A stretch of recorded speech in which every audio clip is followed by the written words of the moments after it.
Om Swastiastu, Assalamualaikum warahmatullahi wabarakatuh. Salam sejahtera bagi kita semua. Shalom, namo budaya, salam kebajikan, salam harmoni. Pada kesempatan kali ini, kami ingin memperlihatkan contoh nyata dari teori humanisme di lingkungan sekolah. Tapi sebelum itu, izinkan kami untuk memperkenalkan diri masing-masing. Perkenalkan, nama saya Pandamade Dibya, NIM 221202136, dan teman saya.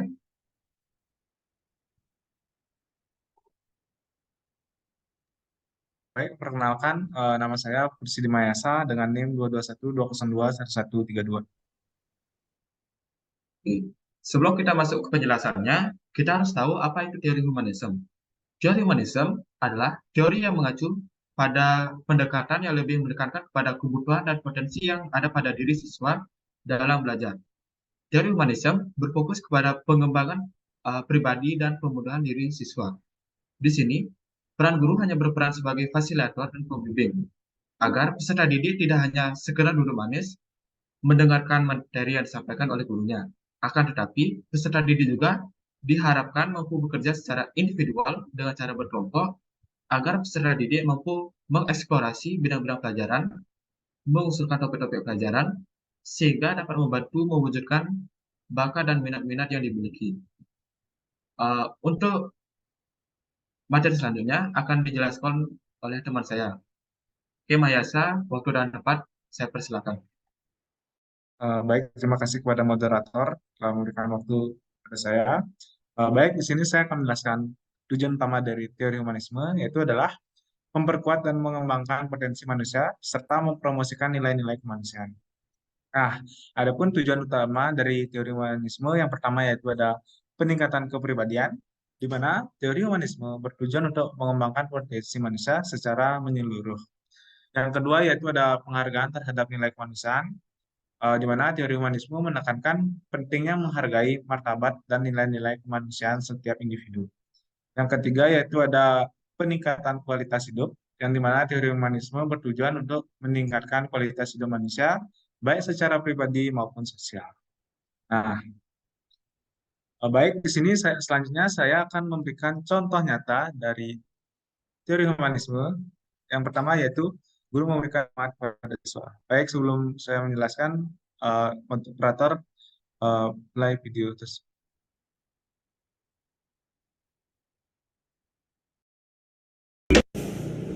Rana, kenapa tidak mengerjakan soal yang ibu berikan? Karena saya malas dan saya tidak mengerti apa yang ibu kasih materi ke saya. Oh gitu.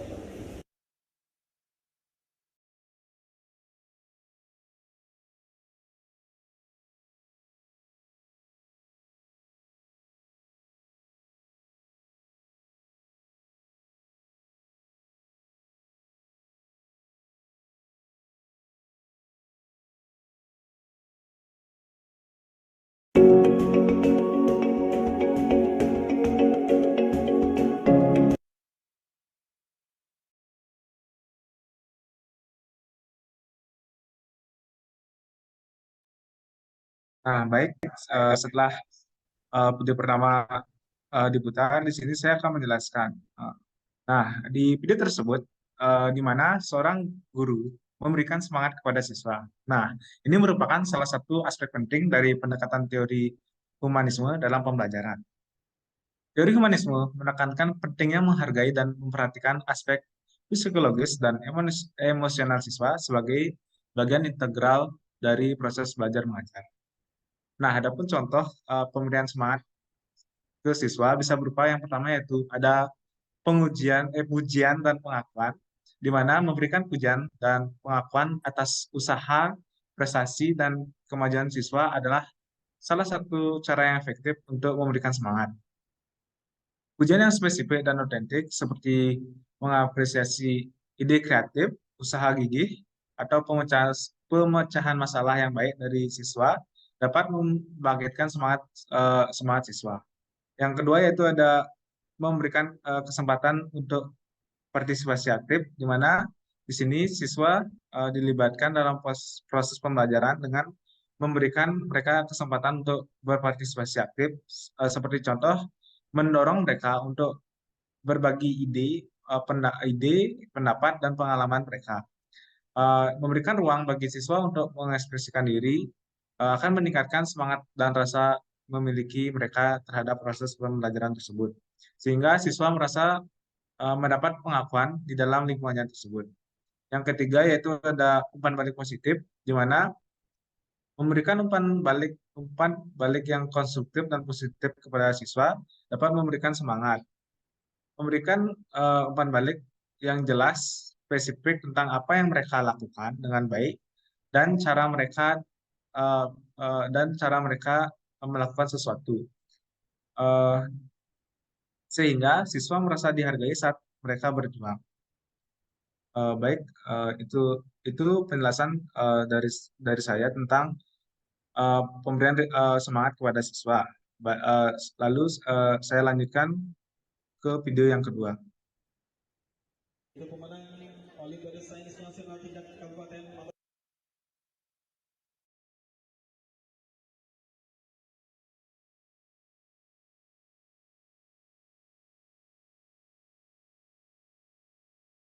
Itu pemenang Olimpiade Sains Nasional tingkat Kabupaten Maluku pelajaran biologi. Ya, diabadikan. Ya, ini adalah tahun kedua Mas Rafael yang mengikuti Olimpiade Sains Nasional.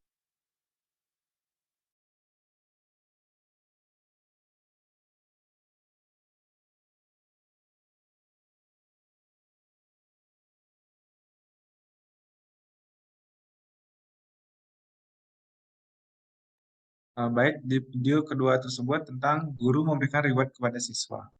Nah, di sini hal ini bisa dikaitkan dengan pendekatan humanisme dalam pembelajaran, terutama jika reward tersebut diberikan dengan cara yang sesuai dengan prinsip-prinsip humanisme. Nah, adapun pemberian penghargaan bisa berupa yang pertama yaitu sertifikat atau penghargaan tertulis. Memberikan sertifikat atau penghargaan tertulis kepada siswa sebagai bentuk pengakuan yang dapat mereka simpan atau tampilkan. Penghargaan semacam ini dapat diberikan untuk pencapaian akademik tertentu, peningkatan keterampilan, kepemimpinan, ataupun kontribusi positif lainnya. Yang kedua yaitu ada memberikan hadiah fisik kepada siswa, yaitu sebagai reward dapat menjadi motivasi tambahan kepada siswa. Hadiah tersebut dapat berupa buku, permainan, perlengkapan sekolah, ataupun barang lain yang relevan dengan membantu minat dan kebutuhan siswa tersebut. Penting untuk memastikan bahwa hadiah tersebut relevan dan bermanfaat bagi siswa. Namun, penting untuk dicatat bahwa reward harus sejalan dengan tujuan pendidikan dan mendukung motivasi intrinsik siswa. Reward yang diberikan sebaiknya dihubungkan dengan upaya prestasi atau perkembangan positif siswa dan tidak hanya berfokus pada hasil semata. Baik, itu saja materi yang bisa saya sampaikan. Saya berikan kepada moderator. Terima kasih, Mahayasa. Bisa di next slide.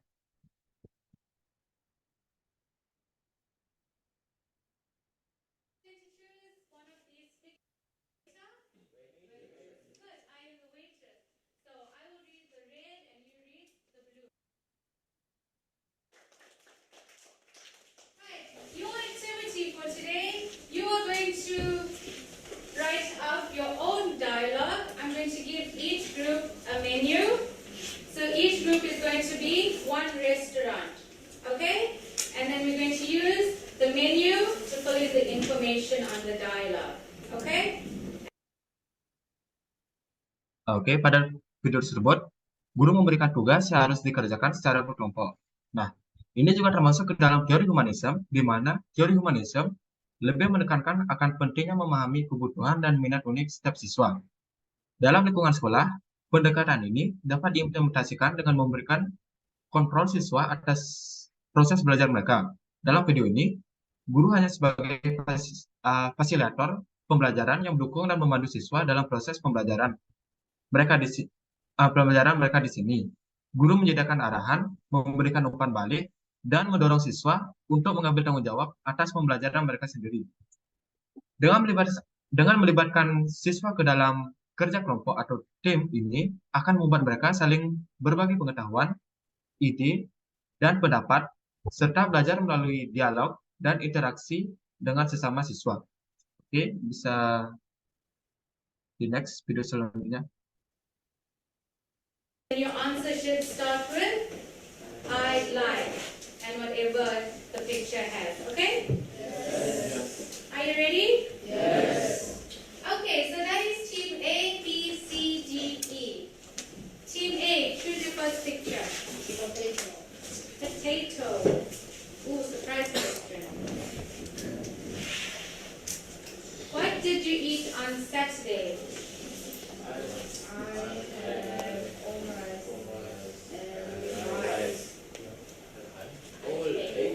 Omelette, very good. Oke, bisa di stop. I ate omelette and rice. Di sini guru memberikan nilai tambahan terhadap kelompok yang sudah selesai, terhadap kelompok yang berani bertanya. Nah, dengan pemberian nilai tambahan ini terhadap kelompok ini akan meningkatkan motivasi belajar mereka, baik itu dari kelompok yang sudah mendapatkan nilai tambahan maupun yang belum mendapatkan nilai tambahan tersebut. Nah, dari kelompok yang sudah mendapatkan nilai tambahan ini akan termotivasi untuk terus belajar, karena ketika siswa merasa dihargai dan diakui atas usaha dan prestasi mereka, mereka akan cenderung lebih termotivasi untuk terus berusaha dan belajar lebih baik lagi. Nah, kalau dari kelompok yang belum mendapatkan nilai tambahan tersebut, mereka akan termotivasi untuk belajar lebih lagi guna mendapatkan nilai tambahan tersebut.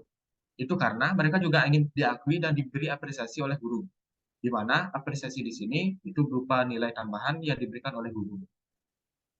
Oke, topik terakhir yang akan kami jelaskan yaitu kesimpulan. Untuk kesimpulan akan dijelaskan oleh teman saya.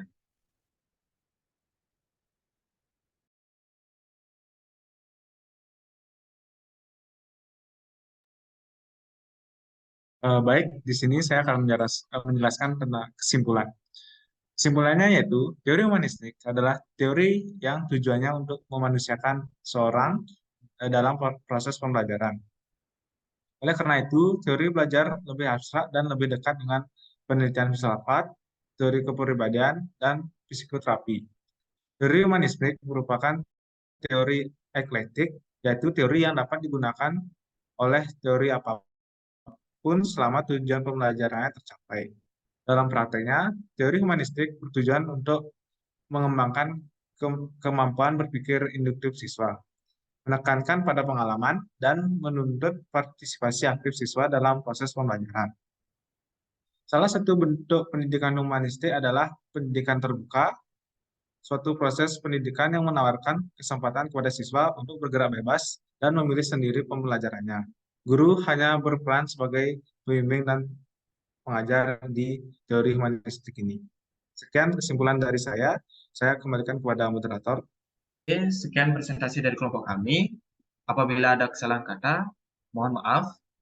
Dan kami tutup presentasi ini dengan para Santi. Om Santi Santi Santi.